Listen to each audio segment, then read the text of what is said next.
Now, explosions have been heard in Doha after Qatar said it intercepted several missiles targeting the United States Al Udeid airbase, the largest American military installation in the region.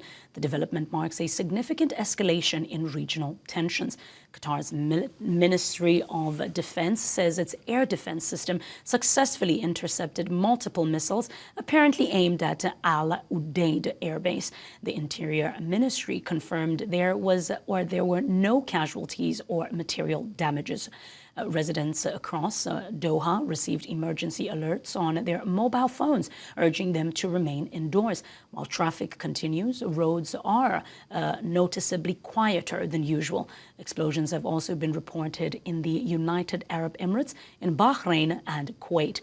The UAE's state news agency says one person was killed after Iranian missiles were intercepted.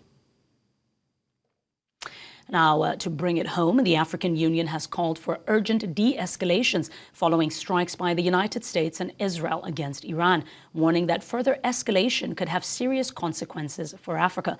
The Pan-African body emphasized the need for restraint and sustained dialogue, highlighting the potential impact on global energy markets, food security, and economic stability. African nations already facing conflict and economic pressures could be particularly affected if tensions in the Middle East continue to rise, underscoring the need for measured diplomatic engagements to prevent wider regional global fallout. To discuss this now, we are joined by Professor Mukesh Kapila. He is an author and a humanitarian. Professor, thank you so much for your time and for your insight in this matter.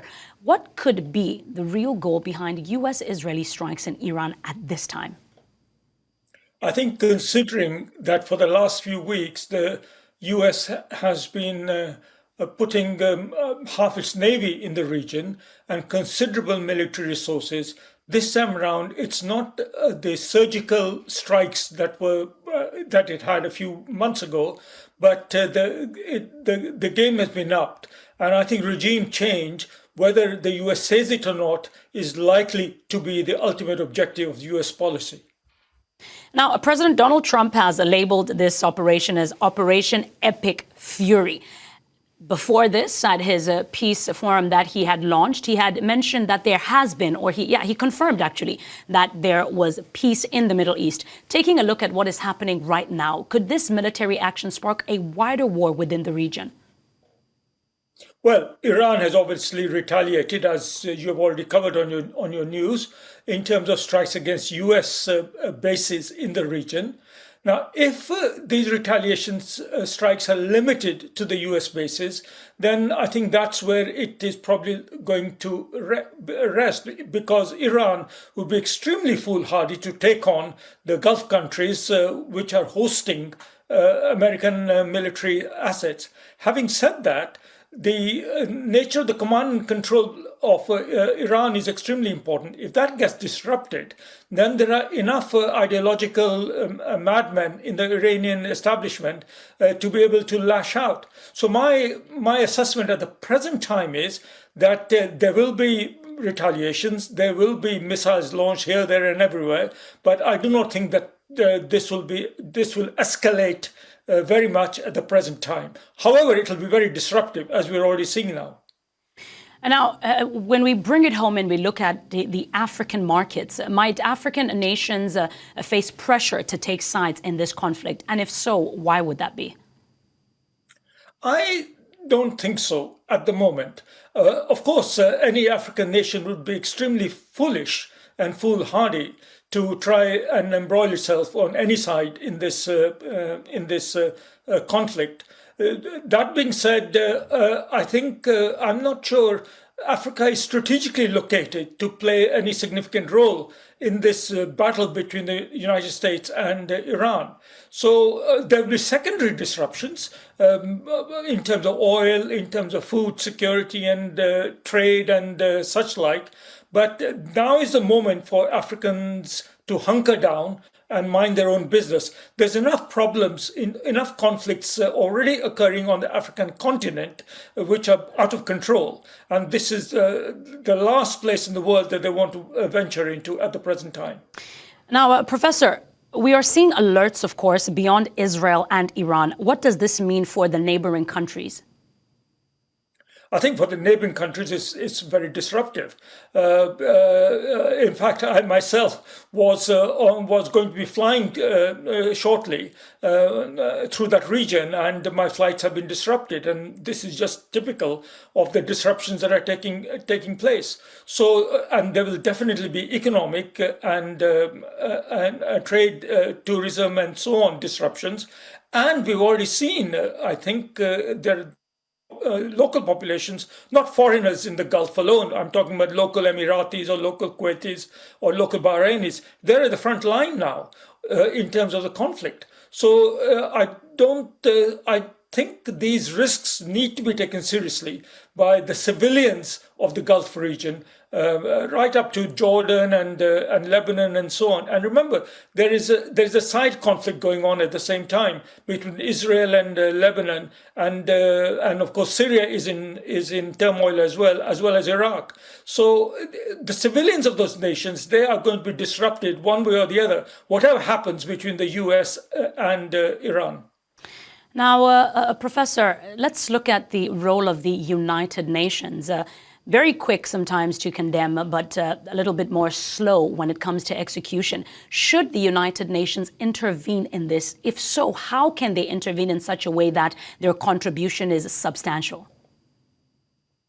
Well, the United Nations is bound to make performative statements like asking for diplomacy, asking people to de-escalate the conflict, to respect civilian rights, and so on and so forth. They have to say that, and I think it's right that they should say that. But my opinion is that unless the UN has some kind of influence, it should not waste what little political capital it has got left to try and intervene. One, it can't do so, and secondly, just calling out and making ritual noises when one of the principal protagonists in all this is a permanent member of the Security Council of the United States that really doesn't care much for the UN. Under those circumstances, I do not think there is any role for the UN, and misusing the UN would only bring it into greater contempt. So I would think the UN should keep well out of it until some strategic change takes place in the situation on the ground. Now, Professor, we saw or we heard earlier on when we reported that the American embassy, first of all, in Qatar, had already released statements that were perhaps precautionary measures, evacuation, for Americans that are in these regions. Let's take a look at the possibility of this being a prolonged conflict. What would then be the long-term humanitarian cost, especially because a lot of aid comes from the United States? Firstly, let me say, I think that the chances of this being a prolonged conflict are high. This is not the situation on the previous round when there were few air attacks, and you don't accumulate your two aircraft carriers and all the other assets in the region unless you're going to go at it to a definitive solution. And this is not going to be attained with a few missile strikes over 2-3 days. This is going to be a prolonged conflict. The only question is how prolonged. Now, and that depends on the American staying power. If they can sustain this beyond a couple of weeks, in other words, they can resupply their assets in the region, then I think, and this is, I think, what the Americans are going to do. They're not going to go away. They are going to want to see a definitive solution to this. So what that means is that we are going to see civilian impact in Iran, and those civilian impacts, I think it's unpredictable to say what will happen. I think the Americans and the Israelis will probably try very hard to target military targets first, but collateral damage, as Trump has himself warned, is going to be high. The humanitarian crisis will therefore mean within Iran, there will be population displacement, especially from the big urban centers into the countryside, and that has already started. And it'll mean disruptions of essential supplies, electricity, food, water, healthcare, and so on. So we will see considerable suffering ahead. Traditionally, Iran has been quite good at coping with this. The Iranian Red Crescent and Iranian humanitarian organizations are well positioned for doing that. And of course, Iran isn't going to allow foreign humanitarian aid to come in that easily. So I am worried about the future on the humanitarian side, but we will have to wait and see how deep the crisis is on the humanitarian front. Now, Professor, you mentioned something earlier. Now, I want us to look at the regional spillovers. Could this trigger new refugees flow across the border? And if so, where would they likely go?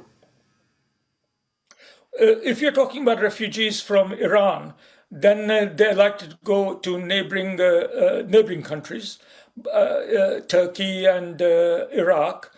Now, the question is whether or not the neighboring countries like those, the border will be open enough for them to come in, because obviously neighbors are worried about Iranian security elements being amongst the migrant or refugee diaspora.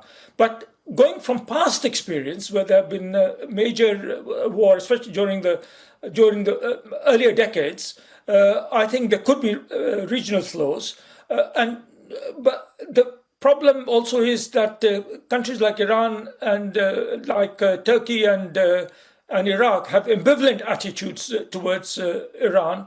So I think we were not going to see major flows, at least not now, not for the foreseeable future, because I don't think Iranians are going to be welcomed in the neighboring countries in the way they might have been once a long time ago.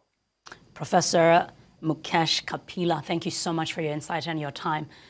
Again, we continue to monitor this situation and we bring you all the relevant and breaking news right here on News Central.